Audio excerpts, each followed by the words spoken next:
नमस्कार मेरे प्यारे किसान भाइयों, यूथ एग्रीकल्चर चैनल में आपका एक बार फिर से स्वागत है। आज हम बात करेंगे भिंडी की फसल के बारे में।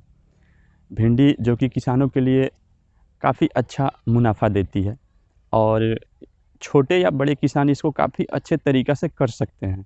लेकिन सवाल उठता है कि आखिर इसकी खेती कैसे करें? जो नए किसान हैं वो इस भिंडी की फसल को अच्छी तरीके से कैसे उगाएँ? जो अनुभवी किसान हैं वो तो फिर भी इसको अच्छी तरीके से कर लेते हैं, लेकिन जो नए किसान हैं उनके लिए मैं कुछ बातें बताना चाहूँगा। जैसे कि आप भिंडी की फसल जब लगाते हैं उससे पहले ज़रूरी होता है इसकी मिट्टी को तैयार करना। इसकी मिट्टी तैयार करने के लिए आप सबसे पहले बीज डालने से 20-21 दिन पहले आप खेत में कम से कम 10 टन सड़ी हुई गोबर डालेंगे। सड़ी हुई गोबर के साथ आप इसमें ट्राइकोडर्मा का इस्तेमाल करेंगे। पर एकड़ 2.5 केजी के हिसाब से ट्राइकोडर्मा आप मिट्टी में डाल देंगे। ये ज़रूर ध्यान रखें कि भिंडी जिस खेत में लग रही हो, वहाँ पे दोमट मिट्टी होना ज़रूरी है। अगर दोमट मिट्टी होती है तो उसमें इसके पैदावार काफ़ी अच्छे होते हैं। तो ट्राइकोडर्मा और गोबर मिलाकर के खेत को अच्छी तरीके से जुताई करें। जुताई करने के बाद उसमें पट्टा फेर दें। पट्टा फेर करके खेत को बराबर कर लें।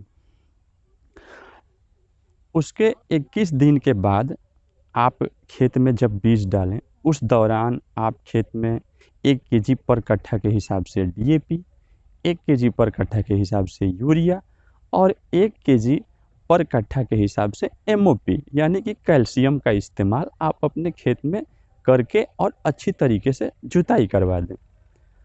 इन सब खादों के साथ आप बेस्ट क्वालिटी का जाइम जिसमें कि ह्यूमिक एसिड, एमिनो एसिड और नाइट्रोबेंजीन का मिश्रण हो, उसको आप अपने खेतों में मिलाएँ।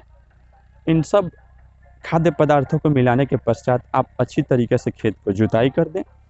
भिंडी की बुआई कई तरीक़ों से होती है, जैसे कि समतल भूमि पे आप इसको हल द्वारा भी इसके बीज को बो सकते हैं।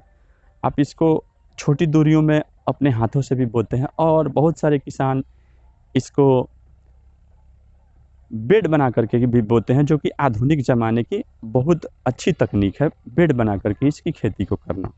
लेकिन कम दूरी में ज़्यादातर लोग बेड नहीं बनाते और समतल भूमि पे ही इसका खेती करना उचित समझते हैं और उचित है भी। इसकी जब बीज का अंकुरन हो जाए तो याद रखें अंकुरन के पश्चात इसकी पहली सिंचाई करें। पहली सिंचाई के पश्चात आप हर 7वें और 8वें दिन पे भिंडी की सिंचाई करते रहें। जब भिंडी 15-20 दिन का हो जाए तो आप इसमें प्रथम स्प्रे के रूप में एनपीके 20-20-20 या 19-19-19 का इस्तेमाल करें।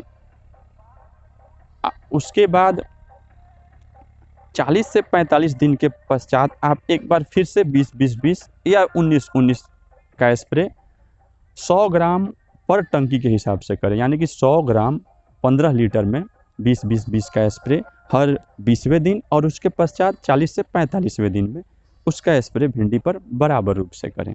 अब बात आती है कि भिंडी कितने दिनों में तोड़ने योग्य हो जाती है, हार्वेस्टिंग तक पहुंच जाती है। तो भिंडी अपने नस्लों के हिसाब से 40 से 45 दिन या फिर 50 से 55 दिन के बाद भिंडी आना शुरू हो जाता है। जैसे कि आप देख सकते हैं इस खेत में भी भिंडी आने शुरू हो गए हैं। जब भी आप भिंडी की तुड़ाई करें तो याद रखें कि इसको सुबह में ही या फिर शाम के टाइम में करें।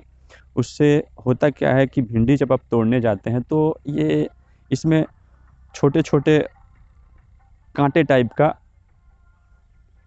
ऐसा चीज़ होता है जो आपके हाथों में खुजली पैदा करता है, जो सुबह और शाम के टाइम में नरम पड़ जाता है। तो उस टाइम में तुड़ाई करने से आपके हाथ सेफ रहेंगे और जब भी आप भिंडी की तुड़ाई करें तो फुल बाजू का शॉर्ट पहने या फिर हाथों में दस्ताना ग्लव्स यूज़ करें।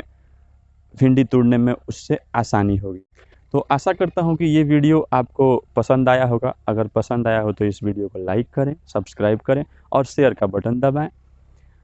आप अगर चाहते हैं कि मेरे चैनल का हर एक वीडियो सबसे पहले आप तक पहुँचे तो बेल आइकन के बटन को ज़रूर दबाएँ। अगली वीडियो में मैं लेकर के आऊँगा कि भिंडी के रोग, भिंडी में कौन से कीट लगते हैं, उसके रोकथाम के उपाय क्या हैं। तब तक के लिए हम आपसे विदा लेते हैं। Thank you very much. और याद रखें, अपने देश के जवान और देश के किसान का हमेशा सम्मान करें, क्योंकि यही दोनों आपको जीवन प्रदान करते हैं। धन्यवाद।